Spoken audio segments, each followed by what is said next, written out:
오늘 우리에게 주신 하나님의 말씀 보도록 하겠습니다. 신약성경 마태복음 17장 1절부터 8절의 말씀입니다. 마태복음 17장 1절로 8절의 말씀, 신약성경 28페이지 되겠습니다. 마태복음 17장 1절로 8절의 말씀, 찾으셨으면 같이 1절부터 8절까지 천천히 같이 소리내서 읽도록 하겠습니다. 시작.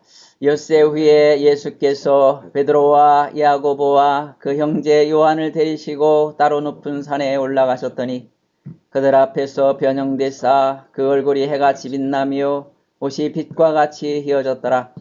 그때에 모세와 엘리야가 예수와 더불어 말하는 것이 그들에게 보이거늘 베드로가 예수께 여쭈고 이르되 주여, 우리가 여기 있는 것이 좋사오니 만일 주께서 원하시면 내가 여기서 초막셋을 짓되 하나는 주를 위하여 하나는 모세를 위하여 하나는 엘리야를 위하여 하리이다. 말할 때 후련히 빛난 구름이 그들을 덮으며 구름 속에서 소리가 나서 이르시되 이는 내 사랑하는 아들이요 내 기뻐하는 자니 너희는 그의 말을 들으라 하시는지라. 제자들이 듣고 엎드려 심히 두려워하니 예수께서 나와 그들에게 손을 대시며 이르시되 일어나라, 두려워하지 말라 하시니 제자들이 눈을 들고 보매 오직 예수 외에는 아무도 보이지 아니하더라. 아멘. 우리가 수요일에는 이 마태복음을 살펴보고 있습니다. 오늘 이 시기가 정말로 두려움과 걱정이 밀려오는 그러한 시대에 우리가 있습니다. 자, 이러한 가운데서 우리는 어떻게 이 시대를 헤쳐나갈 것인가, 그리고 믿음을 지킬 것인가 하는 것을 오늘 이 본문의 말씀을 통해서 우리가 그 해답을 얻기를 원합니다. 예수님은 마태복음 16장에서 자신이 이제 예루살렘에 올라가서 장로들과 그 바리새인들 그리고 서기관들에게 많은 고난을 받고 이제 죽임을 당하고 제3일에 일어나야 할 것이다 말씀하셨습니다. 이러한 말씀을 들은 제자들, 그들은 두려움과 큰 혼란에 빠져들었습니다. 주님을 따라서 여기까지 왔는데 이제 주님께서 십자가에 죽으신다는 그 말씀을 하시자 바로 이 제자들은 큰 혼란에 빠진 것입니다. 자, 이 일이 있은 6일 후에 예수님은 베드로와 야고보와 요한만을 데리고 이 변화산상에 올라가셨습니다. 그리고 오늘 읽은 것과 같이 그들에게 바로 자신이 해같이 빛나는 그 놀라운 변화의 장면을 그들에게 보여주셨습니다. 자, 그러면 예수님은 왜 이렇게 자신의 이 변화되는 이 놀라운 모습, 장엄하고 영광스러운 그 순간을 바로 이 세 사람들에게만 따로 선택하셔서 이 변화선생에 굳이 데리고 와서 보여주셨는가 하는 것입니다. 그것은 바로 이 세 사람들이 다른 제자와 달리 특별한 사명을 받은 그런 사람들이기 때문에 그러합니다. 베드로는 주님이 승천하신 이후에 이제 초대교회를 이끌고 가야 할 그런 지도자로서의 사명을 받았습니다. 그리고 야곱은 12제자 중에서 최초로 순교하는 그 순교자가 되는 사명이 그에게 주어졌습니다. 그리고 형제 요한도 제자들 중에 마지막까지 남아서 예수님의 계시를 전해야 하는 그러한 사명이 그에게 남겨져 있었습니다. 자, 그런데도 문제는 이토록 중요한 사명을 그들이 가지고 있으면서도 정작 그들은 자신이 지금까지 따라다녔던 그 구원자 메시아로 이 땅에 오신 예수님의 그 사역에 대해서 온전히 이해하지 못하고 있었다는 것입니다. 자, 그러므로 예수님은 그들을 데리고 이 변화산에 데리고 올라가셨습니다. 그리고 그곳에서 모세와 엘리야가 대화하는 것을 통해서 예수님께서 인류를 구원하시기 위해서 십자가에서 죽으셔야 하고 그리고 부활하셔야 한다는 것들을 그들로 하여금 이해하게 하시고자 했습니다. 그래서 그들이 앞으로 감당해야 될 놀라운 이 복음을 전하는 그 사명을 가르쳐 주기 위해서 그들을 특별히 택하여 이 변화산에 데리고 오신 것입니다. 2절에 보니까 예수님은 이 변화산에 이르자 그들 앞에서 변형되셨다라고 표현합니다. 그 얼굴이 해같이 빛나고 옷이 빛과 같이 휘어졌다라고 말합니다. 자, 이것은 예수님이 원래 죄 없으신 성자 하나님이셨음을 외부로 드러낸 것이다 라고 볼 수 있습니다. 그분의 얼굴은 태양과 도 같은 강렬한 빛이 났습니다. 그리고 그 몸 전체에서 이러한 빛이 나옴으로 인해서 그 빛이 그분이 입으셨던 옷을 통과해 나왔습니다. 그러므로 사람들이 감히 그분께 가까이 접근할 수 없는 거룩한 하나님이심을 드러낸 것입니다.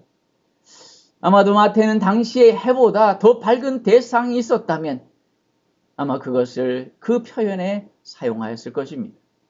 자, 이같이 예수님의 몸에서 빛났던 이 영광의 광채, 예수님의 두꺼운 겉옷을 통과하여 그 결과 예수님이 입은 이 겉옷은 세상의 그 어떤 것보다 더 하얗게 보이게 할 만큼 강렬한 것이었다 할 수 있습니다. 그렇습니다. 예수님의 걱정과 두려움에 떨던 이 제자들에게 주님 자신이 바로 영광의 성자 하나님이심을 보여주신 것입니다. 그렇게 함으로써 특별히 자신들에게 감당해야 될 이 사명을 바로 이제 이 제자들이 두려워하지 말고 그 사명을 감당하도록 하신 것이다 라고 할 수 있을 것입니다. 그렇습니다. 여러분, 우리가 지금 처한 이 환경이 사실 두렵고 떨리지 않을 수 없는 그렇게 심각하고 대단히 그렇게 참담한 상황이다 아니할 수 없는 것이죠. 하지만 우리는 기억해야 합니다. 그럼에도 불구하고 우린 주님께서 우리 각자에게 주신 그 사명이 있는 자들이다 하는 것이죠. 베드로, 야고보, 요한, 오늘 이 말씀을 통해 주님은 바로 우리를 이 변화의 산으로 인도하고 계시는 것이죠. 더 이상 두려워하지 말고 더 이상 근심하지 말고 주님을 따를 것을, 주께서 우리에게 주신 사명을 감당해 나가야 할 것을 지금 우리에게도 말씀하고 계시는 것이죠. 그렇습니다. 여러분, 주님을 향한 사명이 있는 자는 두려워할 것이 없는 것입니다. 사도행전 23장에 보면은 바울이 복음을 전하다가 잡혀갔습니다. 그날 밤에 주께서 바울에게 말씀하셨습니다. 담대하라. 내가 예루살렘에서 나의 일을 증언한 것 같이 로마에서도 증언하여야 하리라. 즉, 아직 바울에게 주어진 이 사명, 즉 로마에 가서 전 세계에 복음을 전해야 하는 이 바울에게 주어진 이 사명이 아직 이루어지지 않았다는 거죠. 그러므로 너는 여기서 죽지 않을 것이라는 거죠. 또 바울이 로마에 잡혀가다 풍랑을 만났을 때에 모든 사람이 두려워해서 어찌할 바 몰라 했습니다. 그들은 자신이 가진 짐을 살기 위해서 바다에 다 던져버렸습니다. 그런데 바울이 그들에게 서서 이렇게 말합니다. 여러분들이여 두려워하지 마십시오. 지난밤에 주의 사자가 내 곁에 서서 말하기를 내가 가이사 앞에 서야 하겠고 또 하나님께서 너와 함께 항해하는 자를 다 내게 주셨다 하셨으니 그러므로 여러분이여 안심하라. 나는 내게 말씀하신 대로 그대로 되리라고 하나님을 믿노라. 라고 그는 그들에게 담대히 말했던 것입니다. 그렇습니다. 여러분, 사도 바울에게는 주께서 그에게 주신 사명이 있었습니다. 그것은 바로 전 세계에 복음을 전하기 위해서 당시 전 세계의 수도와 같았던 로마에 가야 하는 그러한 것이었습니다. 그렇습니다. 여러분, 바울이 주께서 주신 그 사명을 이루기 위해 가는 길에서 그가 만났던 이 엄청난 태풍. 그러나 결국 그 태풍이 그를 삼키지 못한 것입니다. 왜냐하면 하나님께서 그에게 주신 사명이 아직 남겨져 있었기 때문입니다. 그러므로 여러분이요, 가장 이 환난 속에서도 소망이 있는 자가 누구입니까? 그것은 바로 지금 주께서 내게 주신 그 사명을 그의 가슴에 품고 있는 자인 것입니다. 사랑하는 성도 여러분, 그러므로 우리가 비록 환난 중에 있다 할지라도 두려워하지 말고 그리고 근심하지 말고 하나님께서 여러분에게 주신 각자에게 주신 그 사명을 붙잡으시기 바랍니다. 그 사명은 모세와 엘리야에게 말했던 예수 그리스도의 십자가를 전하는 바로 그 사명입니다. 그들은 그것을 전하기 위해 우리가 각자 자기에게 주어진 그 십자가를 자기 어깨에 짊어진 것입니다. 바로 그 사명이 나를 통해 이루어지기를 기도하시기 바랍니다. 바로 그러할 때에 환난의 파도가 결국 우리를 삼키지 못하고 물러날 것임이 분명하기 때문에 그러합니다. 4절에 보니까 잠에서 깨어나 영광의 모습으로 변화되신 주님의 모습을 보았다고 말합니다. 그때 베드로가 잠에서 깨어나서 우리가 여기 있는 것이 좋사오니 초막셋을 짓고 있자라고 말합니다. 자, 이것은 자다가 일어나 이 놀라운 주님이 변화된 모습을 보고 그가 갑자기 횡설수설한 것입니다. 바로 여기 있는 것이 좋사오니라는 이 표현은 여기 계속 있었으면 좋겠습니다 라는 표현입니다.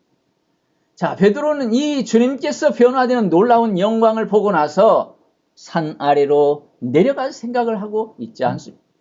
계속 산 위에 머물고 싶어 했던 것이죠. 그것도 초막셋을 짓고만. 그런데 이것은 이 오랫동안 이곳에 머물고 싶지만 그럴 수 없다면 조금이라도 내가 지금 보았던 이 황홀한 순간들이 연장되었으면 좋겠다는 거죠. 그런데 이러한 제자들의 모습은 우리 주님께서 베드로와 야고보와 요한을 데리고 이 변화산에 올라오신, 그래서 이 놀라운 자신이 변화되는 영광의 모습을 보여주신 목적이 아니었다는 거죠. 이것은 예수님이 기대했던 반응과 전혀 다른 반응이었다고 하는 거죠. 예수님은 두려워하고 근심하는 제자들에게 자신이 성자 하나님이심을 보여주고, 그래서 자신이 이 땅에 온 목적이 십자가의 대속의 죽임을 당하는 것임을 보여줌으로 인해서 바로 제자들로 하여금 이 십자가를 전하는 고난을 능히 감당하게 하려 했던 것이 이곳에 데려온 목적이었습니다. 하지만 베드로는 이 목적을 이루려 산 아래로 내려가서 예루살렘으로 가려 한 것이 아니라 산 위에 계속 머물러 있으려 했던 것입니다. 그래서 그곳에서 지금까지 보았던 이 황홀한 모습 속에서 계속 있었으면 좋겠다라고 생각한 것입니다. 그런데 여러분, 놀랍게도 이 베드로의 모습이, 이 제자들의 모습이 우리들의 모습과 같습니다. 우린 예수 그리스도를 믿음으로 말미암아 얻은 이 구원의 기쁨을 노래합니다. 그러나 정작 그 구원을 전하는 그 십자가는 치료하지 않기 때문입니다.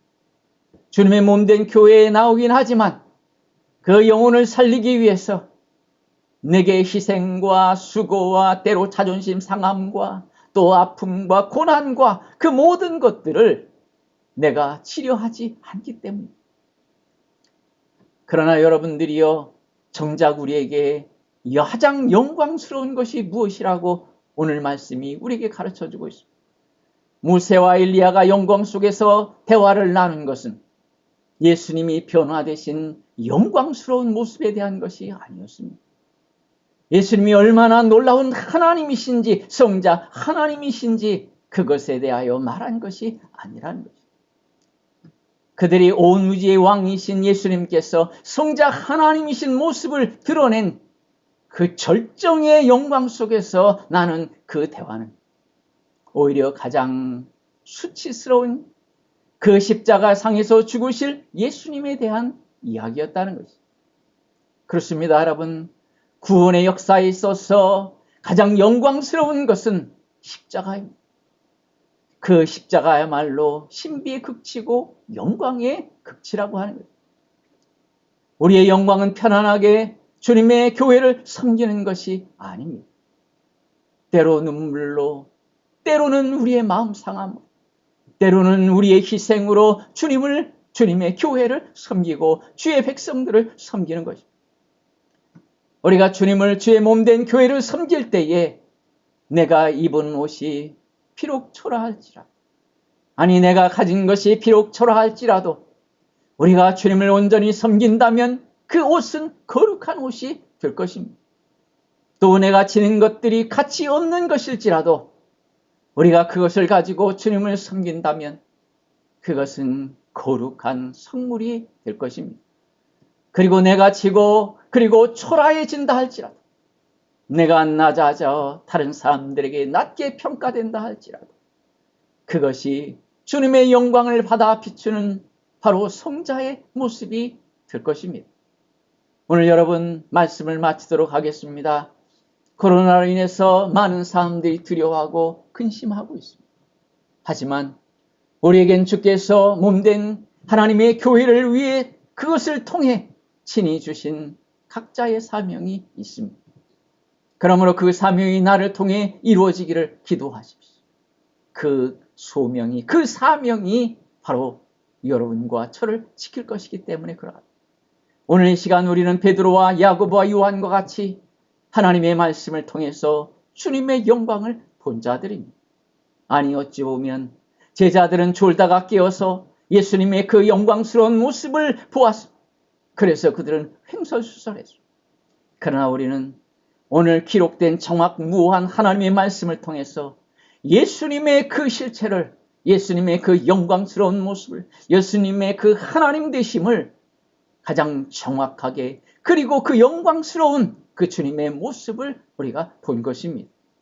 그러므로 이제 우리는 주께서, 바로 우리 주님께서 변화되신 그 영광의 모습을 우리에게 보여주신 그 목적과 같이 이제 우리는 내가 질 그 십자가가 있는 산 아래로, 때로는 힘들고 어려움과 희생과 고난과 아픔과 때로 자존심 상함이 기다리는 그 산 아래로 내려가야 할 것입니다.